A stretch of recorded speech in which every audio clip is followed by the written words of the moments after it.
اسلام کے لیے کچھ کر گزرنے کا انہوں نے ٹھان لیا تھا اور پھر اللہ تعالیٰ نے مصر کے حکمران کے طور پر ان کو پاور بھی دے دی۔ سلطان صلاح الدین ایوبی جب مصر پہنچے تو انہوں نے دیکھا کہ عیسائیوں نے مصر کو برباد کر کے رکھ دیا ہے۔ یہاں کے لوگ شراب میں دھت رہے تھے، زناکاری بالکل عام ہو چکی تھی۔ مصر کی حکومت میں کچھ مسلمان ایسے بھی تھے جو عیسائیوں کے ایجنٹ تھے۔ سلطان صلاح الدین ایوبی کو ان دونوں مصیبتوں سے لڑنا تھا۔ پہلا تو شراب اور زناکاری کو ملک سے ختم کرنا، جو کہ اتنا آسان نہ تھا، اور دوسرا ان غدار مسلمانوں کو ڈھونڈ نکالنا جو عیسائیوں کے ایجنٹ بن بیٹھے تھے، اور ادھر بیت المقدس کی فتح کرنے کے لیے صلیبیوں سے بھی جنگ جاری رکھنی تھی۔ تو جب صلاح الدین ایوبی مصر میں داخل ہوئے تو وہاں کا جو سب سے بڑا فوجی کمانڈر تھا، جس کا نام ناجی تھا، وہ صلاح الدین ایوبی کو دیکھ کر مسکراتا ہے، کیونکہ یہ پکا عیسائیوں کا ایجنٹ تھا اور انہی کے لیے مصر میں کام کر رہا تھا۔ تو اس نے جب دیکھا کہ 22 سال کا نوجوان دین اسلام کی باتیں کر رہا ہے، بیت المقدس کو فتح کرنے کی بڑی بڑی باتیں کر رہا ہے، تو جب وہ اپنے شیطانی ساتھیوں کی محفل میں بیٹھا تو اس کے ساتھیوں نے کہا کہ اب تو تمہارے ارادے کامیاب نہ ہوں گے، کیونکہ اب ایک سچا مسلمان حکمران تم پر حاکم ہو گیا ہے۔ تو اس عیسائی ایجنٹ ناجی نے ہنس کر کہا کہ ارے یہ تو بچہ ہے، ہم اس بچے کو پال لیں گے، میں دیکھ لوں گا صلاح الدین ایوبی کو۔ لیکن بہت جلد پتہ چل گیا کہ یہ بچہ نہیں، یہ ناؤ کو چنے چبوانے والا یودھا ہے۔ دوستو، اس دور میں جب عیسائی مسلمانوں سے جنگ تلواروں کی طاقت پر نہ جیت پاتے تو مسلمانوں کی فوج میں اپنے ایجنٹ بھیج دیتے اور دو چیزوں سے مسلم حکمرانوں کو اپنے وش میں کرنے کی سازش کرتے، ایک تو شراب، دوسری خوبصورت لڑکیاں۔ عیسائی حکمران اپنی ہی بیٹیوں کو مسلم حکمرانوں کے خیمے میں یہ کہہ کر بھیج دیتے کہ جاؤ تم اس کے ساتھ کیسے بھی کر کے زنا کرو، اس کو اپنی طرف مائل کرو، اللہ تمہیں سیدھے جنت دے گا۔ اور اکثر حکمران ان عیسائیوں کی اس شیطانی سازش کا شکار ہو جاتے۔ جب بیت المقدس کے عیسائی حکمرانوں کو پتا چلا کہ صلاح الدین ایوبی نام کا جنگجو لڑکا بیت المقدس کو فتح کرنے کی بات کرتا ہے تو ان عیسائیوں نے صلاح الدین ایوبی کے ساتھ بھی یہی چال چلی۔ نازی، جو مسلمانوں کے بھیس میں عیسائیوں کا ایجنٹ تھا، اس نے کئی مرتبہ صلاح الدین ایوبی کو الگ الگ محفلوں میں بہانے سے شراب پلانے کی کوششیں کی، مگر صلاح الدین ایوبی پکے مومن تھے۔ وہ کہتے کہ یہ مسلم دیش ہے، یہاں شراب پینا حرام ہے اور میں تو بالکل بھی شراب نہیں پیوں گا۔ جب ناجی کو لگا کہ صلاح الدین تو شراب کو ہاتھ بھی نہیں لگاتا ہے تو اس نے لڑکی والا فارمولا اپنایا۔ ایک رات کو ناجی نے ایک خوبصورت لڑکی کو اس کام کے لیے تیار کر لیا۔ پھر صلاح الدین ایوبی کے پاس آ کر بولا کہ سلطان، ایک لڑکی پریشان ہے، بہت دور سے آئی ہے، آپ سے بڑی امیدیں لگائی ہوئی ہے، وہ آپ سے ملنا چاہتی ہے۔ سلطان صلاح الدین ایوبی نے کہا کہ ٹھیک ہے، بلا لو۔ ناجی نے کہا نہیں سلطان، وہ آپ سے اکیلے میں ہی اپنی پریشانی بتانے کی ضد کر رہی ہے۔ تب سلطان صلاح الدین ایوبی مسکرائے، کیونکہ ان کو اندازہ ہو گیا تھا کہ یہ بدبخت مجھے کس سازش میں پھنسانا چاہتا ہے۔ مگر سلطان صلاح الدین ایوبی نے کہا کہ ٹھیک ہے، میں میرے خیمے میں جا رہا ہوں، لڑکی کو بھیج دینا۔ پھر اس لڑکی کو بھیجا گیا، حالانکہ پوری پلاننگ یہ تھی کہ اس لڑکی کو کہا گیا تھا کہ تم جاؤ اور کسی نہ کسی طرح سلطان کے ساتھ فحش حرکتیں کرو اور سلطان کو اپنی طرف مائل کرو، اور اگر تم سلطان کو ایک گلاس بھی شراب پلا دو تو جو تم مانگو گی وہ تمہیں دیا جائے گا۔ مگر جب لڑکی اندر گئی تو صلاح الدین ایوبی نے اسے دیکھتے ہی اپنے کندھے سے چادر اتاری اور اس لڑکی کو دی اور کہا کہ اس سے اپنا بدن ڈھک لو۔ اس عمل سے وہ لڑکی اپنے آپ پر شرمندہ ہو گئی۔ صلاح الدین ایوبی نے اس سے پوچھا کہ تمہارے ماں باپ کون ہیں؟ تو وہ لڑکی اس سوال کا جواب نہ دے سکی، کیونکہ عیسائی ایسی ہی لڑکیوں کو بچپن میں ہی کہیں سے اغوا کر لیا کرتے تھے اور اس طرح کے کاموں کے لیے ان کی خاص پرورش کیا کرتے تھے۔ پھر وہ لڑکی روتے ہوئے بولی کہ ان لوگوں نے مجھے آپ کے ساتھ فحش حرکتیں کرنے کے لیے بھیجا تھا۔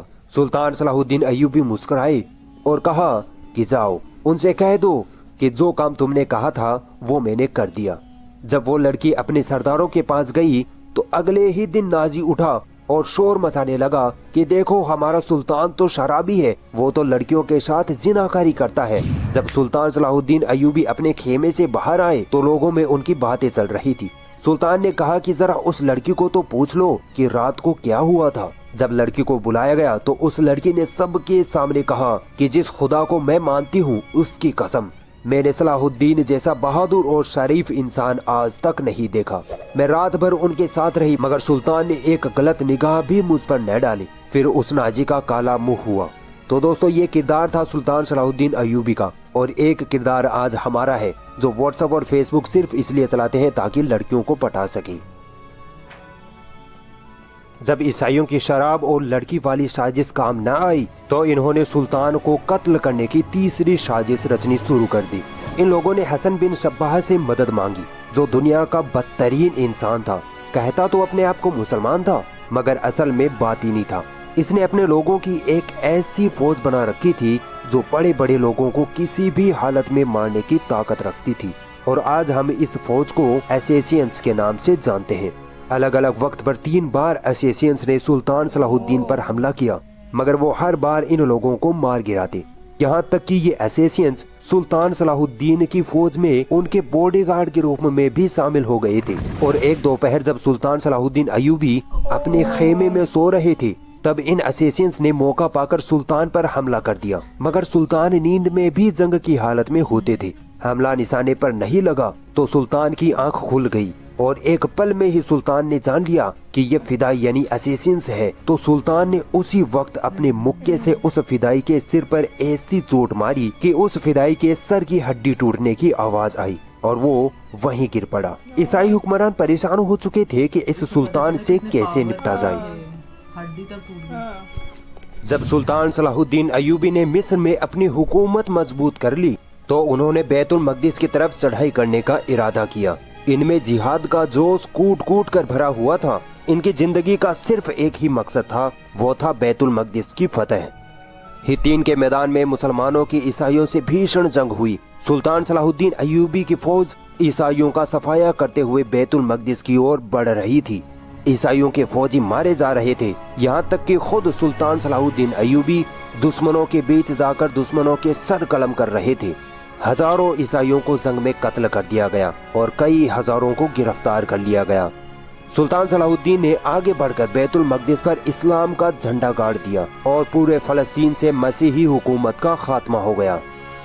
مسجد اقصی میں داخل ہو کر سلطان صلاح الدین نے وہ ممبر جسے نور الدین زنگی نے بنوایا تھا اپنے ہاتھوں سے مسجد میں رکھا، اور اس طرح نور الدین زنگی کی خواہش سلطان صلاح الدین ایوبی کے ہاتھوں پوری ہوئی۔ سلطان صلاح الدین ایوبی نے بیت المقدس کو فتح کرنے کے بعد ویسا کوئی اتیاچار نہیں کیا جیسا اس شہر پر قبضہ کرتے وقت یورپ کی مسیحی فوجوں نے مسلمانوں پر کیا تھا۔ سلطان صلاح الدین نے فدیہ لے کر عیسائیوں کو شہر میں رہنے دیا، تتھا جو عیسائی غریب تھے جو فدیہ نہیں دے سکتے تھے ان کے فدیہ کی رقم خود سلطان صلاح الدین ایوبی اور ان کے بھائی ملک العادل نے چکائی۔ جب یورپ کے عیسائی حکمرانوں کے پاس یہ خبر پہنچی کہ صلاح الدین ایوبی نے بیت المقدس پر قبضہ کر لیا ہے تو پورے یورپ میں کوہرام مچ گیا۔ ہر طرف لڑائی کی تیاریاں شروع ہونے لگی۔ جرمنی، اٹلی، فرانس اور انگلینڈ سے فوجیں فلسطین روانہ ہونے لگی۔ انگلینڈ کا بادشاہ ریچرڈ اور فرانس کا بادشاہ فلپ اپنی اپنی فوجیں لے کر فلسطین پہنچے۔ یورپ کی اس عیسائی سینا سے جس کی تعداد تقریباً 6 لاکھ تھی، 3 سال تک صلاح الدین ایوبی نے اکیلے ہی لگاتار جنگیں لڑی۔ حالانکہ ان کی فوج کی تعداد صرف کچھ ہزاروں میں ہی تھی، پرنتو پھر بھی عیسائی بیت المقدس پر قبضہ کرنے میں کامیاب نہ ہو سکے کیونکہ اللہ تعالیٰ صلاح الدین ایوبی کے ساتھ تھے۔ اور پھر عیسائی حکمران تھک ہار کر صلاح الدین ایوبی سے صلح کر کے خالی ہاتھ واپس اپنے ملک لوٹ گئے۔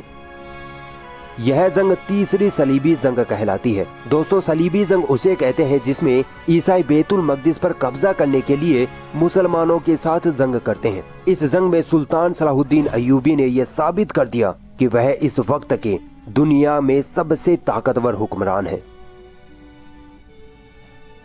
دوستو، سلطان صلاح الدین ایوبی ایک بہادر، بدھیمان اور نڈر سپہ سالار تو تھے ہی، اس کے ساتھ ہی وہ بہت بڑے دریا دل انسان بھی تھے۔ ان کی دریا دلی کا اندازہ اس بات سے لگایا جا سکتا ہے کہ جب سلطان نے بیت المقدس کو فتح کیا تو فلسطین کی عیسائی عوام کو کسی طرح کا کوئی نقصان نہ پہنچایا، نہ ہی وہاں کوئی خون خرابہ ہوا، بلکہ سلطان تو عیسائیوں سے اتنی رحم دلی سے پیش آئے کہ آج بھی عیسائی سلطان صلاح الدین کی عزت کرتے ہیں۔ سلطان صلاح الدین نے جب بیت المقدس فتح کیا تو مسیحیوں سے سمجھوتا ہوا اور سلطان نے مسیحیوں کو بیت المقدس کی زیارت کی اجازت دے دی۔